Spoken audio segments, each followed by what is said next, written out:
Welcome to the Biz Bash podcast, where we make biz strategy a piece of cake. I'm Elizabeth. And I'm Cami, but you might know us better as Eliza Ann Calligraphy and Cami Monet. We want to help you, our fellow stationers, artists, and calligraphers, confidently build a profitable and personality-driven creative biz. We're here to share our honest-to-goodness advice and actionable strategies for ambitious artists. So put on your party hat, quit being a procrastinator gator, and let's get this party started. Hello, everybody. Welcome back to the Biz Birthday Bash podcast. We are very excited today to talk all about how to get published on a wedding blog. We have Meghan Ely here with us today. And before we introduce her, or say hi to her officially and ask her questions, I'm going to go ahead and read a little more about her, just so you know her background and really how awesome and amazing she is. She has a lot of great experience. So, OFD Consulting owner Meghan Ely combines in the trenches event experience with a love of public relations to empower her clients to take their businesses to new heights. A longtime industry speaker and writer, she is a WeddingPro educator with the Knot and WeddingWire, as well as a regular contributor to a variety of industry publications. Meghan represents clients globally and has earned them coverage with the New York Times, Martha Stewart Weddings, the Knot, Forbes, Good Morning America, Brides.com, and so many others. She is the 2021 Wedding Industry Professionals Association, or WIPA, president, and longtime member of NACE. A longtime educator, Meghan is also the founder of WeddingIndustrySpeakers.com, which is a really cool platform, by the way, guys. I checked it out and I love it. And her team's publicity efforts are regularly honored by the Public Relations Society of America. Meghan was actually recently named one of the top Clubhouse accounts to follow in the event industry. Also very cool. So if you're a Clubhouse person, make sure you guys go and find her on there so you can tune into her chats, maybe get on stage, do all of that good stuff. So Meghan, welcome to the show. Thank you so much for reaching out to us, and we're really excited to have you here today. Oh, thank you so much for having me. As I told you behind the scenes, longtime listener, and so it was great to finally say, you know what, I think I should throw my name in the hat. So I was delighted to hear from you. Well, when you said that you were like a longtime listener, I was like, oh my gosh, she's like amazing. We're a huge podcast. Yeah, we're huge. But well, if you think about it, right, with podcasts, they're easily digestible. You know what I mean? And I'm just a paper nut myself anyways. I've always had a deep appreciation for stationery and events in general. And so, yeah, but it's just such a digestible thing, podcast. So I haven't been driving as much, so I'm a little behind on some of my episodes in general, but I'll get back there. Yes, of course. I know now that so many of us have had our commutes cut out or shortened, whatever it may be. Mine's literally in the room next door. Then there's not as much time necessarily. All right, so we're going to go ahead and just get started and hit you with all the questions that we have today. So I will go ahead and let Cami open up and ask you the first one. Yes. Oh my gosh, we're so excited to talk to you because this is going to be an amazing topic. Our audience is going to get a ton out of it. But I just want to know first, how did you even get involved in the wedding industry? Because obviously you are in it right now. I'm in it. I know, at the risk of sounding super cliche, I'm absolutely married to the wedding industry. I joke that the wedding industry will be one of the loves of my life. You know, it just is something I've always been in. So, well, my background's in PR. I went to school for it. It's a longer story about how I got involved in that, but I wish I had a cooler story for how I got my start, but really, I was naturally gravitating towards it when I was in college. It was just something that seemed fun. You see the magazines and all, and I thought to myself, I was literally driving to the grocery store one night. This is a true story. It's a boring one, but I'll keep it short. But I was driving to the grocery store and thought, you know, I'm like a relatively happy person. That seems like a relatively joyful industry. I should consider, I don't know, I kind of feel like I should try that out. And so I started in college. Suddenly from junior year on, all of my assignments were wedding based. I would just insert it into everything, and I just kind of test the water, even my senior projects and stuff. And I don't know, I just kind of fell into it. And when I got out of school, I did a year of AmeriCorps. I worked in the inner city schools of Richmond, Virginia. I moved down, went to school in Virginia, and then decided to move to Richmond after a brief tenure in Oregon. And during that time, when you do AmeriCorps, you're not doing it for the money. So oftentimes you take a second job. And I dove in working at an estate. It was a historical estate, about 100 acres. And I got my start, believe it or not, I did birthdays. So I did birthdays and weddings and holiday parties, but I really got started doing 8 weddings a weekend. No, 4 weddings a weekend, 8 birthdays a weekend. And that kind of got in the throes in it. And I got to tell you, it was one of those thankless jobs where you're moving moving tables around and all the things, but I loved it. I loved every second of it. So I transitioned to that, spent a bunch of years doing that. But I always had a love for PR and knew I would combine the two someday. And so entered the recession of 2008, 2009. I had taken a job elsewhere that I thought would be a great fit. Turns out it was not the right fit, which is a very polite PC way of saying it, and decided to start my wedding. Yeah, I would need wine to be able to tell that full story. But from there, made the decision to start really diving back into my first love of PR, but by representing wedding and special event pros. So it was really kind of, don't they say something a lot like, the road behind you doesn't seem straight until you look behind. It just seemed like I was all over the place, but it really did lead me to the right spot in the end. Yeah, I've actually never heard that saying before, but I love that. Yeah, I take no I've always credit. heard like the Robert Frost one, right? Like the road less taken or something. Yes, all I don't know. That's a good one too. That's a good one too. Yeah, but I like that because it is really true. Like, I'm in such a different place than I thought I would be 5 years ago. And you look back and it's like very straight. But at the time, you're like, what is happening? Yeah, where am I going? Exactly. Where am I going to end up? Yeah. But you look back and you're like, wow, this makes so much sense. Actually, really of course. Totally. And I'm super grateful. When I look at like launching wedding industry speakers, that was more of one of our newer things in the last couple of years. I look back and think, well, this is all leading to the places I wanted to be, even if I didn't realize that's where I wanted to be at the time. But it's always fun to kind of revisit because it was kind of a made up job. There's so few of us who are wedding publicists. Most people are like, you're what? So. Say what now? Yeah, we always joke that people who are self-employed, we just in general have a very hard time with our elevator pitches and telling people what we do. Cause we're like over here, like people are looking at us like we're growing horns, they're like, what? Say what do you do now? Like, this doesn't make any sense. I have a theory too, that you could literally be doing anything in the events world, in the creative space, and say, oh, I do this. And you go through and it's stationary, or I'm an educator, and they will always go back. If somebody doesn't know you well, they'll say, oh, so you're a planner. And it's like, wow. Yes, that is the ultimate theory. Yeah. I'm like, oh, so the last 2 minutes have meant, nothing to you. Explaining what I do. Yes. And that happens to like our product makers in the audience too. When they talk about, oh, I own a shop, I make products, and everyone's like, so you have an Etsy? And you're like, okay, well, it's not like just that. Yeah. Nope. Not that there's anything wrong with that. It's just not what I said. Yes. Okay, so you obviously have a lot of experience with wedding blogs, helping people get published, getting their work shown off in different places. And I feel like this can be such a big struggle for stationers specifically. We often feel like, no pun intended, people will literally like walk all over our work. We just kind of feel like the lowest of the low sometimes. And I know that's not the case for every vendor, but even like people joke a lot about like shoes and photos. And I'm like, if you're going to put a shoe on the invitation, just go ahead and like walk over it already, like while you're at it. There's like a lot of jokes like that between different stationers in the industries because we can feel like, I don't know if neglected is the right word, but how do we make ourselves seen? How do we like really participate well? How do we make sure that we're getting proper credit and things like that? It seems like we can get drowned out among the higher prioritized things, which is normally in a shoot or in a real wedding or whatever it may be, is like photography is the focus, the couple's the focus, or the models are the focus, the flowers and some of the other things. And sometimes we feel like bottom of the barrel. So this episode, I really want you to help us like reclaim the power that we have as well, like within getting published, maybe taking the reins to organize some of our own things. So let's just talk about like wedding blog basics first. Like right now, what do you think the kind of like content the wedding blogs are looking for, and then how far out they schedule their content? And you can tailor this generically or to stationers specifically, but whatever insight you have there. Happy to. So I would love the chance to divide this into two, if you don't mind. So I'm going to talk about being published on wedding blogs for real weddings, and then also being published in wedding blogs and sites, such as like a brides.com or the Stewart Wedding, but like on the article side, because I think that is a really great entry point, especially for stationers. So on the real wedding side, so we have to meet people where we're at right now. I mean, at the time of this recording, of course, we're still in the pandemic, a little bit different than where we were, but we're there. And so we are looking for a few things.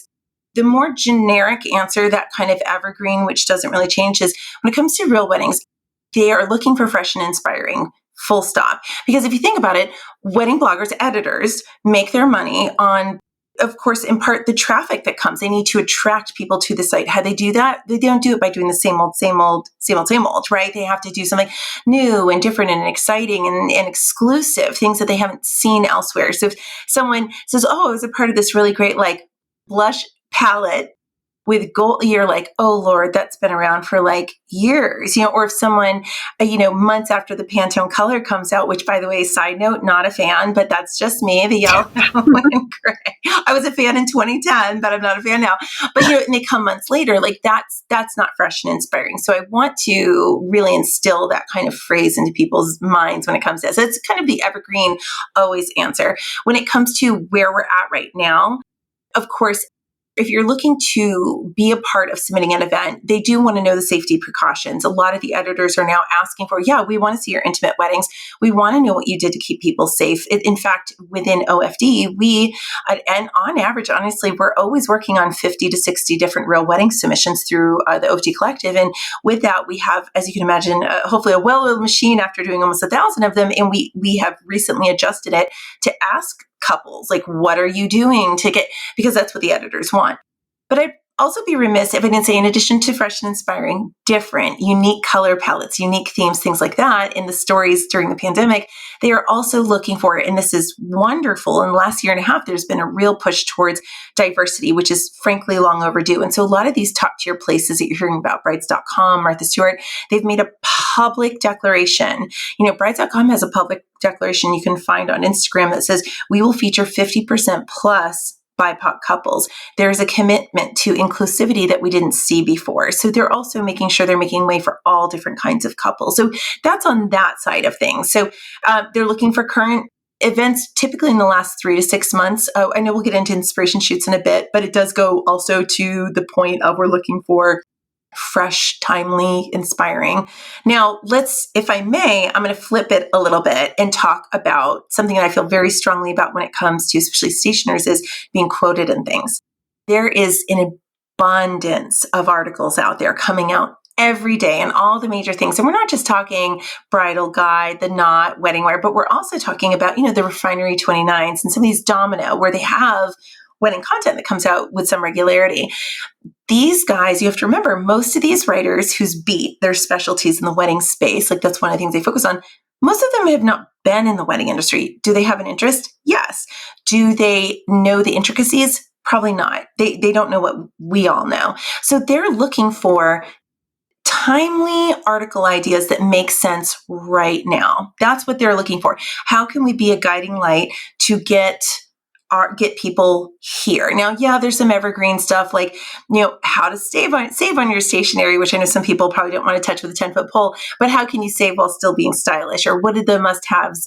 One of the big things during the pandemic, oh my gosh, there were a million articles about this, was what sort of stationery options do I have when I have to reschedule, when I'm sending out a new date? What's a creative way to do that, right? And then these days, I would say, again, at the time of this recording, a lot of shortages are happening, more on the floral and catering side. But that's the stuff I'm pitching right now. I've worked on 17 floral articles in the last month, 17 of them, 3 of which we pitched directly to them saying, there's a floral shortage and we need to talk about how can you still be stylish if you can't get your beloved peonies? You know what I mean? Like, how do you do that? Like, is silk really the answer or not? Like, dispel the myths. And so that's what people are looking for. So for your stationary listeners, really thinking about the moment we're in right now, like what's the evergreen stuff that newly engaged couples need to know? But on the other side of it, what's happening right now that with some urgency that people need to be mindful of? Yeah, absolutely. We could definitely talk about that as stationers too, because there have been huge paper disruptions, supply chain issues. We can't get certain envelope colors that we want to get. So finding somebody to talk about that even, every aspect of the industry has been hit in a different way because of this. And the flowers, I feel for them too, because I knew so many flower farms that were dumping flowers last year because they didn't have anywhere to go. And now the supply has picked up so high again. Without that production, they weren't meeting the same production. And so it's causing this like rubber band effect, this strain within the industry. And it's something that I'd want stationers to think about. Some people don't want to lean into the messy stuff, but I'm like, why not? Can you imagine building credibility as a stationer instead of ignoring the fact there are shortages and maybe you can't get the colors that you need and the type that you want? What if you lean into that? What if you pitch that to, these writers and say, hey, listen, we're not trying to be alarming right now, but let's just call a spade a spade. There are shortages on the stationery side, and here's how you cope. And with the right professionals, correct me if I'm wrong, but I think the common theme is with the right experienced professionals, they're going to guide you to close replications of what you want. So honoring the spirit of what you wanted, even if we have to navigate these kind of choppy waters right now. Yeah, absolutely. Yeah, for sure. I mean, that's just been like the recurring theme of this year is just like shortages. And I feel like so many stationers are trying to put out posts on social media, trying to get the word out. Like, please tell your clients, like, we are struggling with this. So like, maybe there does need to be someone who steps up and starts putting us some articles together or getting quoted in these things. That would be great. Well, we just pitched one once we talked to the people about the floral stuff, because the florals, let me give you an example. So we had a bunch of these floral articles come in, right? We're working with some writers, and I was talking to some of my favorites, florists, in particular, Cece Todd, who's just a delight. And she's like, girl, like someone needs to talk about these and insert words here. I'm too polite to say, floral shortages. I'm like, I'm sorry, talk to me about that. And she just kind of went over the woes, and we were able, just into that very casual conversation, turn it into a pitch that resulted in 3 articles for brides.com. So this can be done by your listeners if they feel strongly enough, if you guys feel strongly enough. I mean, these writers on this side of things, they are looking for timely content and they want to be the first out the door. So yeah, let's actually talk a little bit about pitches as well, because I know that's where some of our audience would probably get hung up on. So if you don't have someone professionally representing you like yourself, what would you need to put together in a pitch, or what kind of pitches do well and resonate with editors? Absolutely. So what you need is, to the best of your ability, a type A brain. Because here's the thing, PR is not brain surgery. Like, this makes me a bad salesperson, I guess, but whatever. You can be empowered to do your own PR. You don't have to bring someone. You can get started. Everyone starts somewhere and they can start on their own. And so it starts with, I know this is kind of kumbaya, but you've got to go back to what your goals are. I mean, I don't want anyone to even think about reaching out to an editor until they really say, why am I doing this? Because none of us have unlimited amounts of time. If I could squeeze more than 24 hours out in a day, I would love to know the secret to that. But for now, we can't. So if we're going to put time into representing ourselves, which is going to take a sizable effort, you want to make sure you understand the why. Are you looking for that gravitas that says as seen in? Are you looking to get links to your site? Like, just better understand that. And I know that's kind of like a little academic, but I always feel bad when people come to me like, well, I've been really trying to get on TV. I'm like, what is TV? What is the local morning show going to do to you? When, like, who's watching that? You know what I mean? So, like, get into the crux of it. From there, I don't know about you guys, but I'm big on block scheduling. Like, I just need a repeatable task, whether it's getting on my bike or whether it's pitching editors. Yeah, you've got to have that, especially in the world we are in right now. So give me 30 minutes a week. That's what I'm asking, or give yourself 30 minutes a week. What you want to do is start small, come up with 3 or 4 places and start really kind of hunting down what's going to make the most sense for you. Now, there's 2 approaches to this. If you are someone doing stationery in a local market and you're primarily local, focus on local lifestyle. Look at the local wedding, whatever makes sense for you guys, wherever you are. And what you're going to want to do is consider writing introductory emails. It sounds very basic, but it works very well. Go to over this 30 minutes a week, just start paying attention, seeing who writes about the weddings, who writes about events, who writes about, in the lifestyle section, about party things. You know what I mean? Like having dinner party, like, where does stationery play a role? If it does, I'm kind of making that up, but just, expand your mind on that. Start landing on the writers who might be in a position to really benefit knowing you, because you got to get into that mindset. One of the first things we talked about was like, we're kind of the bottom of the rung here. And people are going to have to get out of that mindset. Like, that's step one. And to say, well, I could be of service here, and reach out to them. Hello, name. Hope this finds you well. I've been following your work over at, I'll use an example, local Richmond magazine, and see on occasion that you cover events. And I just want to take a moment to introduce myself, as I am a stationer, or insert, and I've been doing this for 10 years in the market, and I'd love to introduce myself as an expert.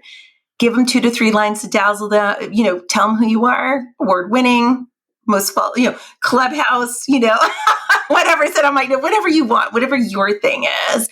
And then just wrap up and tell them how you can make life easy on them. In addition, I belong locally to NACE, WIPA, ILEA, National Society of Black Wedding and Event Pros. I belong to these, and I can also connect you with other people. That's it. I know that sounds basic, but it actually works. So if you're looking local, you do that.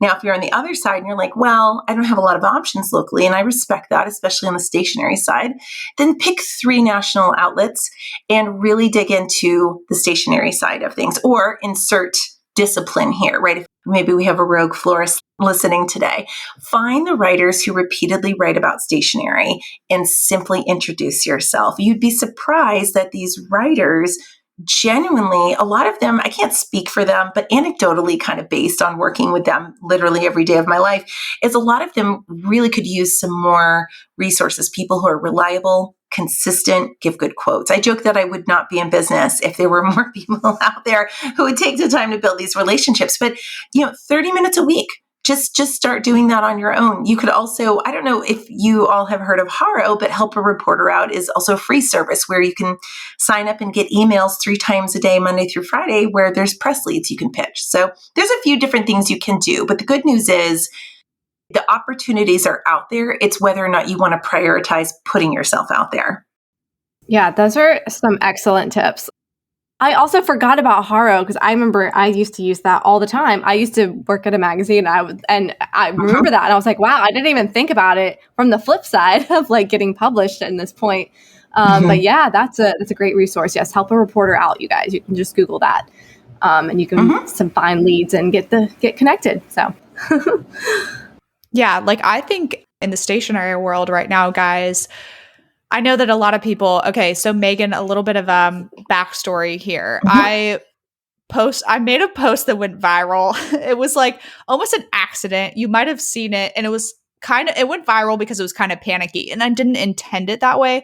But I basically, Cammie and I are going to do like a whole episode about that at some point. But I basically was telling people like, look, if you're planning a 2022 or 2023 wedding, please start thinking about it now because things are going crazy. It's the wedding boom. Things are happening really quick. Well, then I had some stationary friends reaching out to me, and they're like, man, I'm not booked, I'm not booked for 2022 at all. I'm completely open. And to me, I'm like, well, this is your time. I'm like, shout it to the rooftops that you have availability. And so I almost think that doing a publication for those of you who are listening, if you have availability and reaching out to somebody, well, the equivalent of like Meghan at somebody at a magazine or whatever, and saying, hey, I've been doing this X amount of years. I have availability for 2022, and I can recommend X amount of other stationers who also have openings, giving people names, of people who have availability if their first are taken. Like, that's what I think, like in this time with the demand being so high, I'm like, what articles could be written that help people beyond just like the panic factor? Because I was kind of like shocked how much that post got shared. I was overwhelmed by it. It was shared like thousands and thousands of times on stories. Well, I think it goes back to, and I think you said it's great. You don't want to cause the panic factor. Do you want the realistic factor? Yeah, floral shortage, stationery shortage.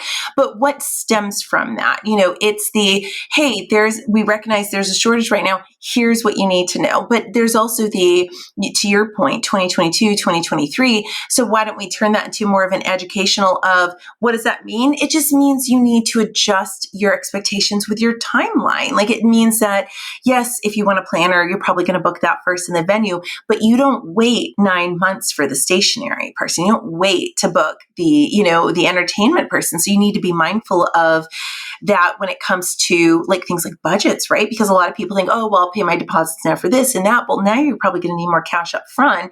And yeah, does that ensue a little bit of panic? Maybe, but it's realistic and at least gives people a heads up instead of kicking, and saying, oh my gosh, kicking themselves for for waiting. So there's a lot that can come out of that. And I think the biggest question when you're pitching yourself and you have to ask yourself is, will this be helpful to the readers of this? It's kind of like me pitching you guys. I would not have pitched you if I hadn't given a listen and said, I think I can add value. So take that mindset and run with it. Mm-hmm. Yeah, your pitch was very, very good because I think Cammie responded pretty quick and was like, yes. Which, like, a lot of times, to be honest, we get a lot of podcast pitches. Like, no offense, guys. Actually, like, our listeners, if listeners pitch us, they're like more likely to get on if they've engaged with us. A lot of them go into like the podcast folder that we'll maybe take a look at some point. But it is hard to sort through all of that. And yours was like concise to the point, and you were like, and here's the value I can offer stationers. And we were like, boom, because that's what we need, sweet. Thank you. Well, especially when we've listened, we were always like, oh, we really need to get this right. But it's that mindset. And here's the thing is, anyone listening is in hospitality, right? So this is second nature. I'm actually giving a talk coming up at NACE Experience. I'm very excited. It's about building editorial relationships. And my main point, like spoiler alert, but my main point in that is, listen, this is all about building relationships, being of service. And that's in your DNA already, being in hospitality, no matter what part of the event, stationary through to the end of the night. So my hope is that people better understand this is more second nature than they realize. Yeah, it definitely. Yeah, for sure. I mean, that's the thing. Like, our whole DNA is like, we want to serve you. We want to help. How can we help? How can we make this easier? And that's just another extension of that. But thinking of it, not just your client, but also, your peers, your publications, wedding blogs. Like, how can you serve them? How can you be of help? But let's talk more about like photography wise, like shoot wise. So what are like the pros and cons of, say, putting together your own styled shoot or working with a team for like a styled shoot for getting published? Stationers, a lot of times we feel like our photos, like the photos don't turn out. Like they basically are like, oh, we threw some paper and there it is. And then they don't get seen. So we're all like, have kind of taken this stance of, oh, we'll just do our own shoots and submit them. But is there still value in just that? Well, so I'm going to answer this again by breaking this into two, if I may, because Perfect. I feel super strongly that, everyone listening, if you want to forget everything I said, okay, this is the thing you have to remember, that, like, put this to the top. When it comes to internal shoots, so before we get to style shoots, when it comes to internal shoots, you have to find a way to properly, professionally shoot your stationery in your work, period. You have to find a way, whether you, now there's no substitute to a professional coming in, but let's be realistic in these times, that's not always going to work. And so whether you have a deal with someone where you're doing that, or you're paying someone, or you take the proper classes, you get the white boxes or is that what it is? Light boxes, you know what I mean? Like the white space where you can put everything down. Because if you start pitching yourself and ideas and you start building those relationships, they don't want your styled shoot photos, but they want your product shots, which you should be doing for, I'm assuming, your website, social media already. So please prioritize that. So if you don't mind me half answering that first and saying, even if you go out to do these styled shoots, that's great, but still prioritize doing internal shoots of your own products, because those are the stationers that we represent. They get featured in spades by comparison to someone who's frankly fallen behind on, or not only have they fallen behind, or say, oh, I've got this, but I haven't shot it. I need a day. And I'm like, well, the writer gave me 3 hours. Like, I don't have that. I don't have the luxury of time with PR, unfortunately, most of the time. Now, when it comes to the styled shoots, it does go back to the idea of, first of all, why are you doing them? I'm going to be super candid with y'all. I'm not a huge fan of styled shoots. And it's funny. It actually works out really well because Megan Acosta, who is my teammate, really loves them and sees the value of them. So there's a good push and pull because I feel like we learn a lot from each other, and I really respect her. She's really opened my mind back up to them. But styled shoots are a ton of work. Money, like hard costs money, especially for stationery, especially for florals and things like that. Don't get me wrong. I know time is money, but it's different when you have an invoice coming in for something you legit have to like pay for. Because these days in the world of press, like you have to ask yourself, why I'm doing it, because these days in the world of press, it is far more competitive. We're seeing fewer blogs, and especially print. Print almost never accepts outside inspiration shoots. There are some rare exceptions, but it's going to be mainly online, because I have a lot of people, stationery included, who come to me and say, well, I really want this featured in print. And I'm like, well, that's a universe that is non-existent. So I mean, I'm a heartbreaker like most of the time, but at least we're realistic. Now, because it's more competitive, you go back to your goals of why you're doing it. So press it can be a priority, but it has to be one of other priorities. Well, I'm doing this because I really want to do more work, introduce myself more to this venue, this planner, this photographer. So anyone in a position to refer business to you. I'm doing it because I want to get to know these people. I'm doing it because I'm doing the same old, and I want to be able to use these photos on my site to showcase what else we can do. Maybe they just want to stretch their creative muscles. I mean, there's a lot of reasons for it, but it has to have other reasons other than just, well, I'm doing it because I want to be featured. So from there, the bigger question is, as you all asked, do I want to run this shoot or not? And I would say, typically my stance, which is different than other people's stances, I would say you need to put a planner in charge of that, even if you guys are collaborating together, unless you are someone who is innately very organized with a good, like, gotta be honest with yourself. Are you a project manager who can put this together? Because that people fall short. I see photographers who insist on running it and they do not have the skill set to be a project manager for something like that. If you have the skill set, you run with it. Let the stationery take the lead as the inspiration and work off of it from there. I mean, there's something to be said for that. But otherwise, I am a big fan of collaborating with a like-minded planner, somebody with experience with shoots, if you can get on board with the same vision or complementary vision, and we understand what the priorities are. And that's what I tend to say. But if you are someone who truly is someone who uses that side of the brain that allows you to be that project manager, then I don't see harm in someone running the show. You know, we work with Christy Rice over at Memento Design. I mean, she's brilliant. I mean, and I've seen her, you know, from afar. She does her own thing. I take no credit on that. But, you know, I've seen her with the vision, and it starts with the stationery and goes from there. And I have a lot of respect for that. Yeah, that's awesome and I love that you continue to talk about goals, right? Because if having nice photos is the goals, then why are you trying to do the whole like publication thing? Go hire someone who can help you and then you have nice photos, or take a class on how to take photos and then you have nice photos, right? Because we run into that a lot with our audience where they're like, well, my goal from a shoot is that I want to get nice photos. And a lot of times, unfortunately, like that doesn't happen depending on the quality of shoot that they're doing or the people that they're working with. Or, you know, even if a photographer has experience shooting flat lays, it's a whole entire different skill set from shooting people or elopements or florals, like whatever it may be. So yeah, discussing the goals and the mindset towards it first is really important. And I don't think we've ever really had anyone hit home on that. So I appreciate that. Well, I'm going to get on my little soapbox for a second. Forgive me, but that was the inspiration to reach out to y'all, to be honest, I see with you, and I know I'm comparing to florists too, but I see it with florists as well, where it's like, well, the photographer is going to take the lead on that.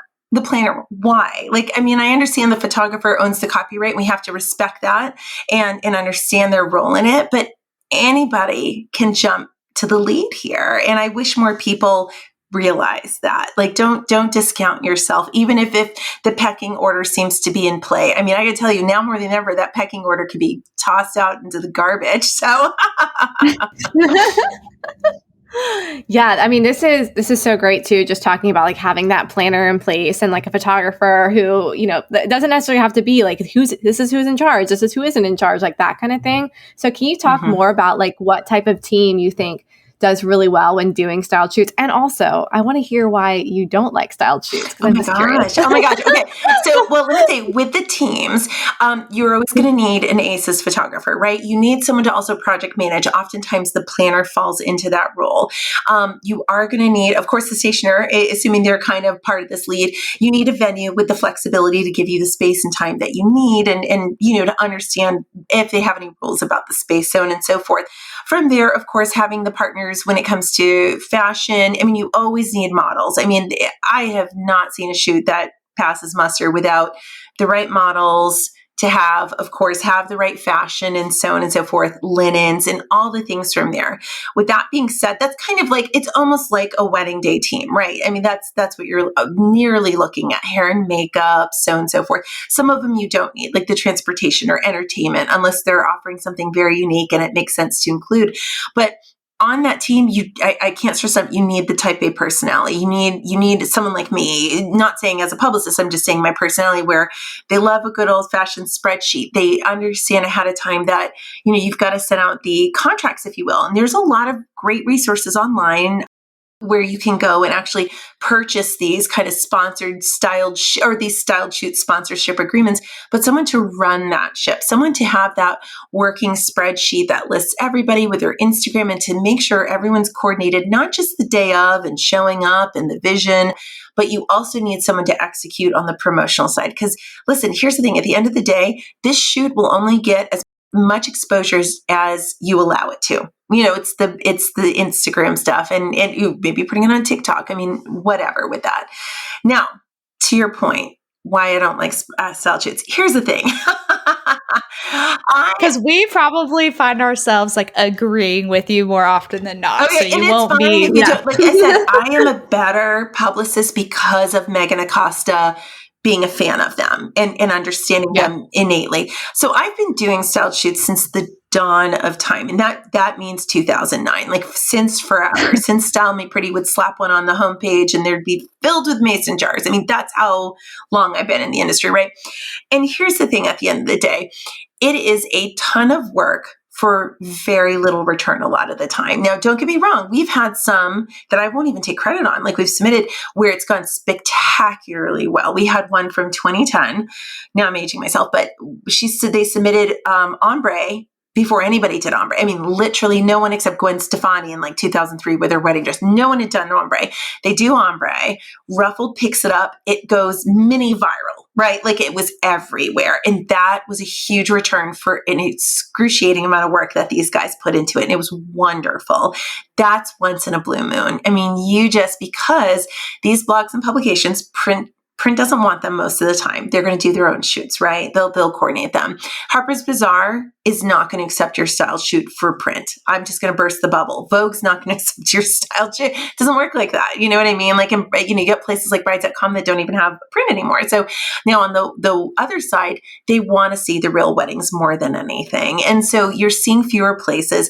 And then, if I may say too, what's really difficult about them is for the amount of work putting in. Imagine if you put together this amazing concept that really is novel, because I don't think people always realize with the shoots how on top of it you have to be in terms of, like, because I see a lot of these Facebook groups. So someone say, can anyone help me place a style shoot? And it's like Frida Kahlo, and they list like themed, and they list all the places where they've submitted. And all you do is go back to green wedding shoes, ruffled, 100 layer cake, and see, well, they've done 3 already. Like, did you not put the 3 hours you should have put into it to understand whether, because we have these rose tinted glasses that were the first to come up with something. But it's also the timing as well. I'm going to do a little bit of a humble brag. When my son, he's 8 now, when he was born, I'm a huge nerd. My husband and I are nerds. We did like a Lord of the Rings inspired. We worked with Anticipate Invitations. He's down in Texas. He's wonderful. And we did, just for us, we did this announcement that looked like it was out of the pages of like The Hobbit, Lord of the Rings, whatever. And I thought, let's just shoot it and like send it in. What we did is we timed it 1 to 2 weeks before The Hobbit came out. So that's my PR brain, right? Is that's coming out. So it's timely. But how many people now are sending us themed stuff from a year ago on television? You know what I mean? That just doesn't work. You've got to be so on top of it. So all of this is to say, if you're doing inspiration shoots and style shoots just for press, there's such a small return on it for the amount of work that you put into it. So that's my soapbox a little bit. I will say that I've humbly met with, I have a florist, Braun, who, he did one at one of the venues when they had new renovations. He got 9 bookings from that. I mean, I bow down to Braun, right? But like, that's such a neat needle in a haystack. So here, you guys, your turn to fight me on it though, because I welcome your feedback. No, the problem is that we are pretty much in alignment with you. We had to do an episode once about how styled shoots aren't an easy button, because I think there was this idea of like, oh, I just do a style shoot and I get published, and then people will be like flooding in towards me and dying to work with me. And that's not the case. At the end of the day, it's all about relationships. And so if you're going to do a style shoot, what Cami and I have started to say is do it with people that you think you can get business from them eventually. So pick a planner you really respect who has the clients who want to work with you. That's where it comes into play. They can see your work ethic. It's not about like who's out there reading such and such blog. It's about who's internal on the team and the work environment. It's a test run of sorts for like whether or not you guys would be a fit for other real client projects. That would be like our approach to it now. That being said, like Cami and I still aren't huge style shoot people. Yeah, and there are people who can convince me otherwise, and that's fine. But I would tell like your listeners, if I may say one more time, and I'll get off my soapbox, is prioritize properly doing internal shoots of your products. I can't stress how, Jordan Kentris came on. He's one of our clients. He came on as one of your last fall. You guys had, and that guy, first of all, incredibly nice. Wonderful. All the things. The reason I have good headphones is today is because I'm wearing the ones he recommended. So he's wonderful. But because he's got, not only is he talented, but he has these really great shots. Like he can just provide them at a moment's notice. And that has been invaluable for him to get, Brights.com will literally do a whole article and he'll be the only quoted person and they'll use some of his stuff. And it's because he's at the ready with it. So I wish that for everybody. Yep. Yeah. One of the best things I did for my business was doing like an in-house shoot just for myself of all my stationery work. And at that point, I want to say I shot like 7 or 8 suites or something like that. And I have the whole entire portfolio for every single one of those. So I think it's really important for stationers. I know it can be so hard. And right now, no one has the time. But if you can shoot like you do 1 or 2 shoots a year to represent the work that you have been putting out, you can photograph everything before the wedding happens and then just be respectful and you have it ready to go after, right? Like you're not sharing it all over before the wedding, but you have your mid-year and your end of year shoot or whatever. And then you have all those photos and everything's updated. So yeah, we have a couple of people in the industry now that are specifically kind of catering towards that photography for stationers, which is awesome. That's kind of becoming a niche. That's wonderful. And may I say, if you can find someone like that, that's fantastic. I will say a quick anecdote. I'm a big fan of Paisley and Jade here in Richmond, Virginia, Morgan, Montgomery, and Perkins, Morgan. They have wonderful, it's unique rentals, vintage rentals, all of this. And over the years, I mean, you can imagine how much inventory they have. They have done a tremendous job hiring photographers who have happily taught them, not how to be a photographer, let's be honest, that's an art, right? That takes years, but taught them exactly what they need to know to shoot their own things, basically. Had great light in there and all of that. So I also think as much as if you can bring someone in, I'm all about outsourcing, but if you're someone who has volume, such like a rental company, if we have some stragglers in the rental company listening, like that's also a way you can go. I think that's very smart. Perfect. Yeah. And one of the things too, this is like backpedaling a little bit, Meghan, but one of the things you mentioned, like with The Hobbit and your son's invitation, which sounds incredible, by the way, I want to see it. But you talked about like, you were on top of that and you released it at the right time. It wasn't, a year later after that happened, being like, oh, that would be a good idea. But that's already come and gone. Like that's already old news.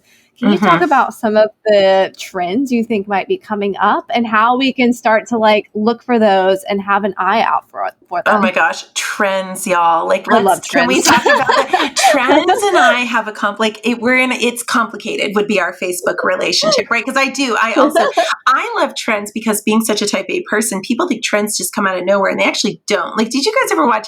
You must have seen Devil Wears Prada, right? Yeah. You remember that like infamous scene? It was like 2-minute long scene where you had the wonderful Meryl Streep. She dresses down Anne Hathaway about her blue sweater. And she goes, well, you're making fun of what's going on in the room. But the fact is that ugly sweater you're wearing. And she said it so much more eloquently. But that sweater was picked out for you years ago by the people in this room. And I thought, dang, like that was so well done because that's what trends are. Trends happen.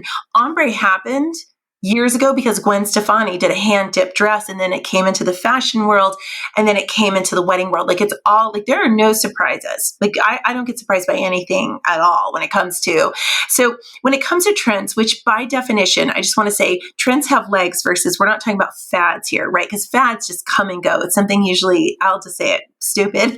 And you're like, oh, let's not make that happen. And then you've got shifts, which is a more permanent change because of things like pandemic. So let's talk about trends. So when the pandemic hit, of course, I mean, millions of things went through my head. But then another thing was like, oh, Lord, if everyone's rescheduling, trends are just going to be a copy and paste job. Because I speak every year at Cater Source to usually a pretty sizable crowd about what the trends are. We work really hard to, we work with the Wedding Academy on identifying global trends, but it was a copy and paste job for the last year. I'm sure you've seen, because if you think about it, people getting married now probably were supposed to have their wedding in the last year. And because of that, they already had some of these decisions based on 2018, 2019, what they saw on Instagram. Even the couples getting engaged now, I mean, the fresh content has not come in volumes, right? And so it's really fascinating now to see we're finally getting out of the copy and paste job. I mean, we had bigger fish to fry with the pandemic. That's the small potatoes. But for a long time, we were just sitting pretty on the same things. And of course, then Pantone comes out, which it's not even a love-hate. I just don't like the Pantone colors of the year because I don't agree with them. And I'm not like some big, fashionable, whatever. I'm just like, what is this? I thought maybe Pantone would rescue us this year, and then it was yellow and gray, and I was like, forget it. Like, you didn't even try this year. You didn't even try. You didn't even make an effort. Yeah, I will take Living Coral any day over. Well, I wish the yellow had not been so pale. If it had been more of a mustard, I'd been like, okay, I get that. But anyways, so what are we seeing now? We're finally seeing people get away from what it is that they're doing. We're seeing bolder palettes, which I welcome. Let's go different. Some of the things that we're seeing. Okay, I have a theory. I'm going to tell you have you guys heard the term grand millennial? Yes. Okay. So what you do is you look to interior design, right? You look to interior design, you look to architecture, and you kind of think it's coming down the pipeline. So grand millennials, the idea of millennials who have some disposable income, probably don't have kids yet because people with kids don't have, speaking from experience, you start to lose the disposable income because it goes to the kids. But these guys are sending, it's fussier. It's almost what you would have seen in your grandma's house, but somehow works. It's so hard on a podcast because I'm not making a case for it. But look up Grand Millennial, and I see that fussiness, that lots of different patterns, that is going to make its way into the wedding world. I'm convinced of that. And I'm pretty good at guessing how things will trickle in, and we're seeing it all over in the interior design world. One of the newer trends we're seeing too, because you've heard about Higgy and all those, I'm probably not saying that correctly, but Japandi, have you guys heard of that?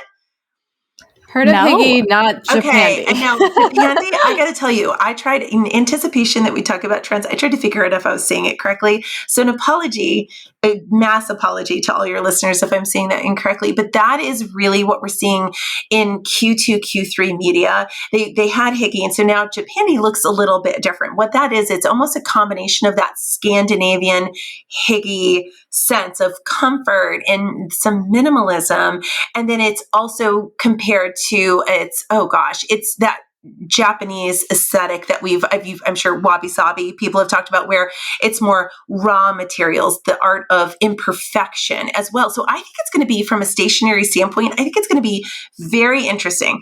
On the Grand Millennial side, I'm curious how fussy people are going to get, the people with that income to kind of, the ones who have the full curtains. I think it's a cool style, right? You get the curtains beginning, middle, end here. I have no curtains behind me, so obviously I've not embraced that.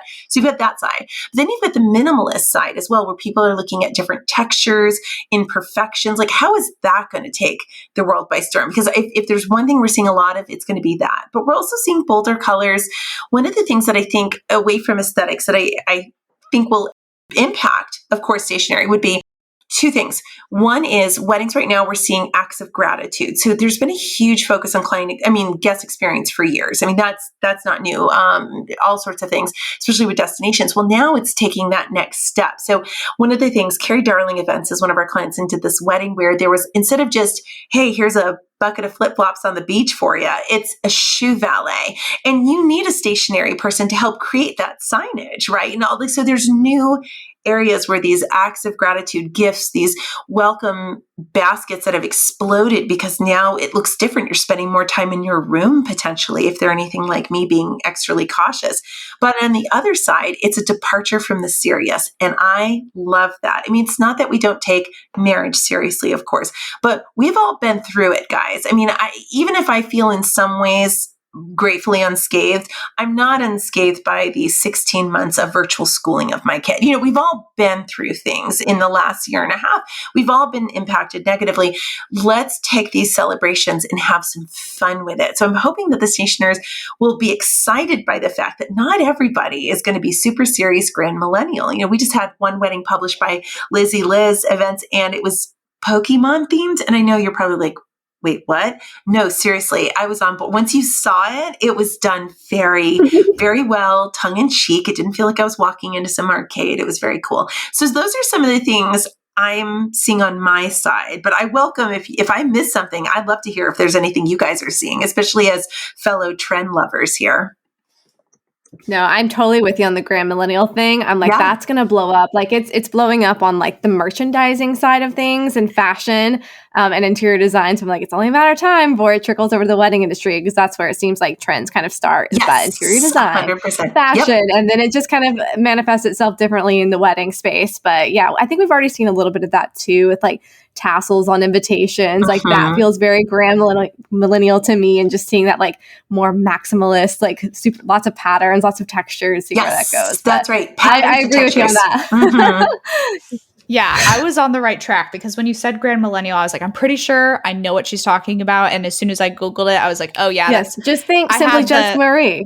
Yeah, like exactly. Like, well, tall ceilings, really vibrant patterns, the long curtains, really exaggerated trim work, like mirrors with extremely fancy framing and edging. Yes. And so, yes, that is coming in big time for sure. Like I have seen hints of that already, and I already know stationers where that was kind of like their vibe anyways. So they're probably going to be completely like booked out, right? If people are coming to them all the time for those things. But yes, I'm very happy as well to see an explosion of color coming back, because I always used to feel like back in the day, if I wanted to get published, like 5 years ago, I just had to make something that was super minimal with no color on it. And to me, that felt no fun. And for a long time, I was trying to like fit into that style. And then I was like, what am I doing? Like if you go to elizaann.com now and you look at my stationery, it's all full of color. I like really stepped into that. And I agree that as a general pivot, I think people are looking that direction a lot more. And we're finally starting to lose those like blushes and golds that everyone is like, please, for the love, like, let's move on. Like, I don't want Chevron coming right behind it. You know what I mean? Like, let's put that away. So right now, when I in better times, I speak quite a bit. Like I go in conferences and stuff. And so it's no secret that mason jars are like I just can't stand. Like, I'm so tired of it just never goes away in some markets, right? You just can't, especially in the Southeast, you just can't put it away. So I have a vanity URL, but I'm a vanity URL hoarder. So I go to like GoDaddy.com. And I just buy. Me too. My money lady, Michelle Loretta, finally was like, girl, we need to do a monthly budget for this. I'm like, I don't want to know how much I know responsibly I should. I own my dresshaspockets.com. That's like my passion project for someday. But for now, I recently bought Mason Jars Are the Worst.com. And so what I had custom stickers made. I'll have to send them to y'all. I'm going to drop some in the mail for you. And so what I do is when I go and speak, they're so funny. And so when I go and speak now, what I do is at the end, there's a call to action. Like if you want more, actually anyone could go on right now, and it's the things you can do in the next hour to get press, and it will lead you to that. So it's so funny because I feel so strongly that I'm just so tired of, some of these trends that just won't go away. I love that. I know. And now I feel like the next trend, well, obviously everything we're seeing, like the 90s fashion come back into play. And I'm like, how is this going to like show up in weddings, like a little bit down the road? Like, how is that 90s fashion going to make a comeback? And I'm like, maybe the butterflies. It's the butterflies. Oh, my stars. I can just go up to my attic and like pull out my choker. Because I'm a 90s girl. Like I am, the gray will tell you I'm a 90s girl. And I'm here for it. Like all of these, everyone, the revivals and stuff. And my husband's always like, oh, Lori, you are absolutely the target market for all of this. So yeah, I would welcome, a flash mob from She's All That, on a wedding dance floor, all of that. I would welcome it. And the butterflies. Let's do it. Yeah, maybe we have like chokers as belly bands that have like a little butterfly embellishment. Like, can you see it? The top toe rings for 2022 for your big day. Yeah, all of that. Gosh, it's coming back. All of that stuff. Yes, I'm so glad to hear, Megan, that someone else has so many vanity URLs, because I'm constantly getting the reminders from GoDaddy of like, you have a renewal coming up. Do you have I have so many. Like, do you have one that you're just like that mason jars in my dress has pockets are kind of my like hilarious ones, but you gotta tell me. Okay. Get ready. I'm ready. PizzaCrustHoney.com. PizzaCrustHoney.com. Yes. What is that? And it is because I am a Colorado girl. So I grew up in Colorado, and there was a restaurant called Bojo's. And Bojo's thing was that when you got to the crust, you put honey on your plate and you eat the crust with honey. Anyone who's from Colorado is probably familiar with this, because it's dinner and dessert all in one. Okay, guys, I'm super passionate about it. And I've become the personal advocate for pizza crust honey, just the idea of using honey on your pizza crust. So when I go to pizza places, I'm always like, do you guys have honey? And they're like, why? Yeah. And I'm like, for my crust. And they look at me, are you crazy? It has become my personal mission in life. That's amazing. Yes, with all my friends, like here in Georgia now. When I was with some friends in Florida last week, we had pizza, and I was like, "Get the honey out! We all have to try it." I am going to try that with my husband. So, what is this site going to be like? Is it going to be like just an ode to it? Is it like I'm fascinated with what's your move? It would with this. be. Yes. Okay. It would be a product. I love that we're going down this rabbit hole. If I know Elizabeth, it's going to be some sort of product that she's going to brand, and it's going to turn into this whole thing, and then she's going to sell it. It's going to be a product. So I would pair up with either like local or just small beekeepers to collect their honey from them. Selling honey, there's not a huge profit margin on that, actually. I'm like really into bees and like that whole world. However, if I could pair up with small local people and get their honey, I would put it in rectangular honey bottles that would be almost like a pizza shape, right? I was thinking it'd be a pizza slice shape, right? Yeah, that's what I was. A triangle shape. Yeah, triangle shape. Oh, I see. Okay, yes, like a triangle. I'm gesturing. I forget that everyone who's listening can't see, but I'm making like hand gestures. Pizza shape. I'm doing it. The pizza crust is sitting upright, and that's where the cap is at the top. And it's just called pizza crust honey. And there's a little funny story on the back about how you're supposed to use it with your pizza. It's specifically for your pizza. And then I would get it into restaurants. That would be like the big goal, like pizza places. Swag where too. I'm like, hey, do you want to buy some of this to, this could be a thing at your restaurant. So that is like my biggest vanity URL. I'm here for it. I'll be one of your first, like, whatever, subscribers. And yeah, I just think it's fun. I buy a lot of my like wedding industry speakers. I own weddingpodcastguest.com. I own all of that, right? But then I also come across some fun ones. My latest one that I want to do is going to be focused on, I was just talking with one of my friends and clients, because we're both working parents, and he was at the new New Orleans airport, and I'm trying to send him to the spot like for his kids. He has 3 kids. And I said, okay, this is where you go to buy the beignets and they'll pack them for you. And it was closed. He sent a selfie of it closed. And then I'm like, okay, turn around, walk down this hallway, go get the king cake. And I thought to myself, wouldn't it be great to have a website where you could talk about all the good gifts you could find at the airport for your kids? Because the fact is, when we're at conferences and stuff, you're on a business trip. You don't have time to go to a toy store, but you also feel guilty going to the Hudson News, right? So like in Georgia, where at the huge Atlanta airport can you actually find like decent? So I was looking at like airportgiftsforkids.com, like all the but I get the GoDaddy like you guys, and I'm like, oh Lord, at least I budget for it now, even though it's embarrassing. I have like 100. Yeah. I think I have 100 domains.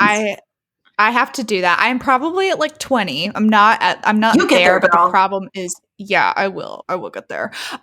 Okay, Megan, this has been amazing. I honestly have learned so much. Like, to be totally transparent going I was like, what are we gonna talk about? Is it gonna be something new? Like, am I gonna learn something selfishly? I have learned so much. Oh, I'm And so thank glad. you. Absolutely. Not to mention, you're just an absolute doll and so Thank you. fun. You're so sweet. Thank you. Well, I'm glad I figured we'd gravitate towards something like, I don't think I would have guessed pizza crust honey, but I knew we'd go somewhere like that. So I feel inspired. You heard it here first, guys. You heard it here first. Just remember it. Okay. And go try some honey with your pizza crust and let me know what you think. Be right back. Now. I know. I'm really craving that right now. It sounds super good. Cammie, have I made you and Alex do that? I think I have. No, you haven't. So I'm like so shocked right now that you haven't. I love it. Okay. Let's see. We already kind of touched on the wedding boom a little bit earlier, Megan. Mm-hmm. So I think we'll just go ahead into our final question with you, which is first of all, how did COVID shift your business? Oh my gosh. Probably in a lot of different ways. But second of all, what is your big intention for 2021, or how do you intend to finish out this year? I love that. So a little bit of a little bit of the past, a little bit of the future. I was like, that's a wonderful question. So COVID, here's the thing, I got off a plane March 13th, 2020. You heard that right? Like that was the day the world shut down. And I was coming from a conference in Las Vegas. I do not know how I came out unscathed from that, but I did. I get home and I think to myself, okay, the world's shutting down. And I'm thinking all the things. What didn't hit me immediately, because all I could think about was my beloved event industry, right? And how this was going to decimate everything. But I didn't realize, and it took me a second, that in crisis time, PR is needed now more than ever. So when it hit, I started doing 90-hour weeks. For anyone out there who's ever had a newborn and you get that exhaustion, that's how I felt every single day. And I was grateful, but we had 100 features in the first 45 days. And that's not a flex. I'm not like, but it just, you could not stop working. And then it really shifted my mindset immediately to, this is I'm in a job that wasn't even around 15 years ago. And it's because of the support of the people who have been with me, all who've come to my talks, listened to the podcast, had me on podcasts, hired me. I have to give everything. I'm in the unique position of one of the only people with this many media contacts and the ability to do this. So I sat down with my team. I'll never forget this. It was freezing. I think I did like a Loom where I recorded it and sent it to, it's like 6 a.m. because I've never stopped working. I'm wrapped in a blanket outside. I'm freezing. And I'm saying to them, we're just going to give and give and give. And then when we feel like we're depleted, we have to keep giving.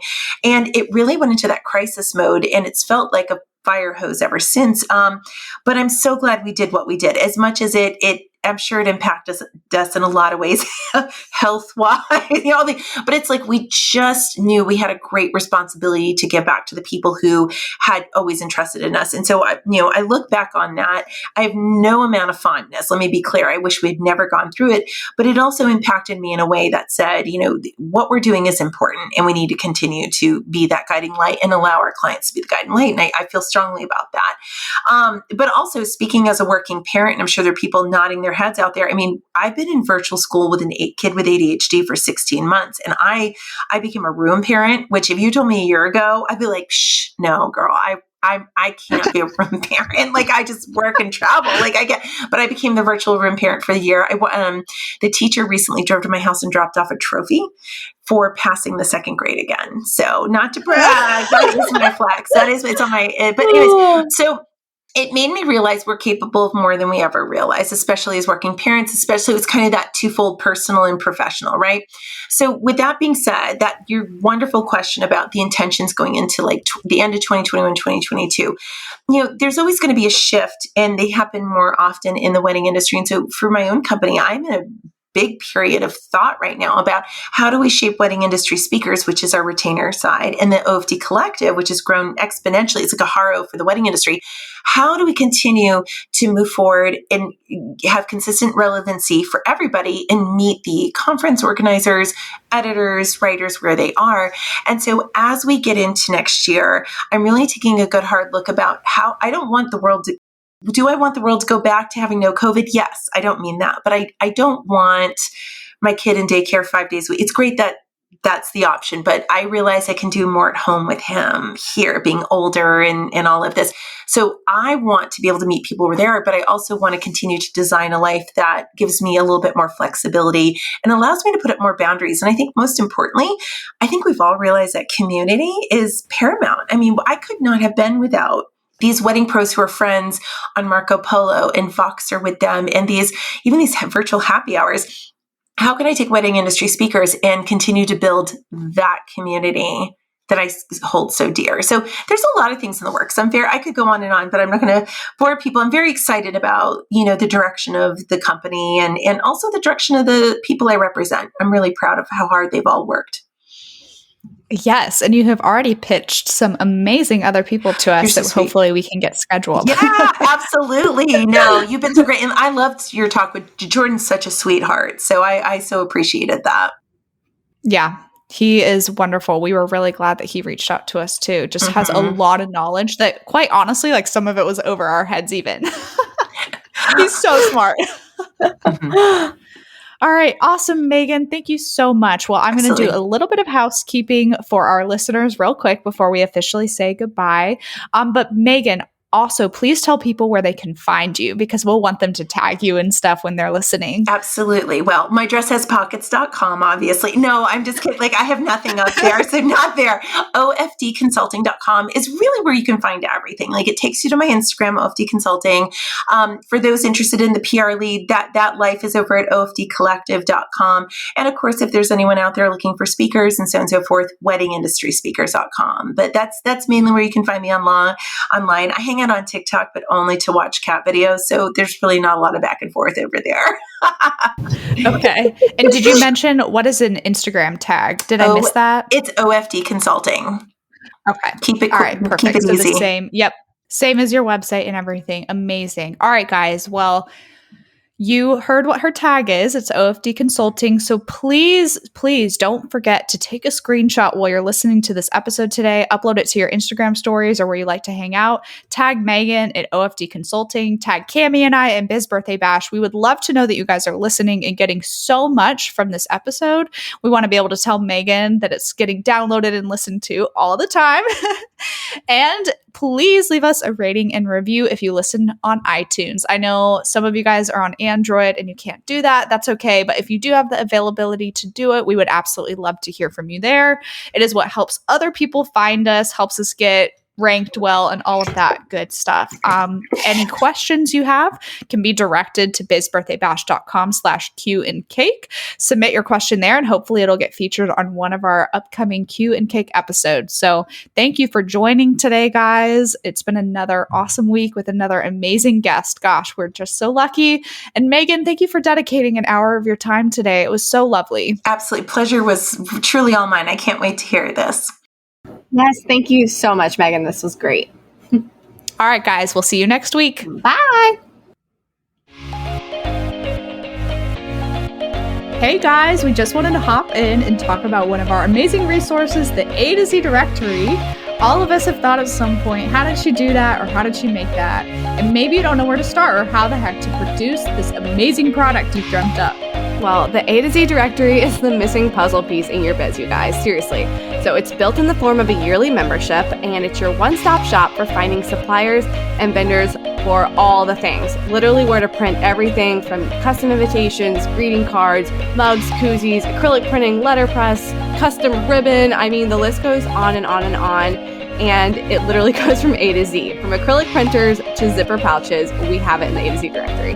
We want to help all of you search less and create more with this list of 300 plus vendors and suppliers. Don't worry, they're very organized. It's not going to be overwhelming and confusing when you join. And this membership also includes access to a private Facebook community. It's incredibly active and involved. And if you need a question answered fast, that is definitely the place to go. Yeah, our Facebook group really is the best. You guys, everyone is so helpful in there. And we're in there too, answering questions you guys might have. So it's a great way to get access to us and ask us things without sliding into our DMs. So we're more likely to answer you in the Facebook group, just saying. Anyway, also in the Facebook group, this is new for 2020 and we're really excited about it. We are hosting monthly Power Hour Q&A sessions that are live, and these are only available to our A to Z directory members. So you can hop in with us live and ask us all your burning questions in real time and just hang out with us every month. And we do these at different times so you can actually be there live, and the replays are always available in the Facebook group for members. This resource is priced at $147 a year, which honestly is extremely affordable and is full of so many benefits, such as exclusive vendor coupons for members only. And we would love to have you guys join. Seriously, it's kind of like our family and our tribe. So visit bizbirthdaybash.com/directory to sign up today and use coupon code podcast2020 to receive $20 off your first year. That's podcast, all caps, 2020 for $20 off your first year. We can't wait to see you in the Facebook group.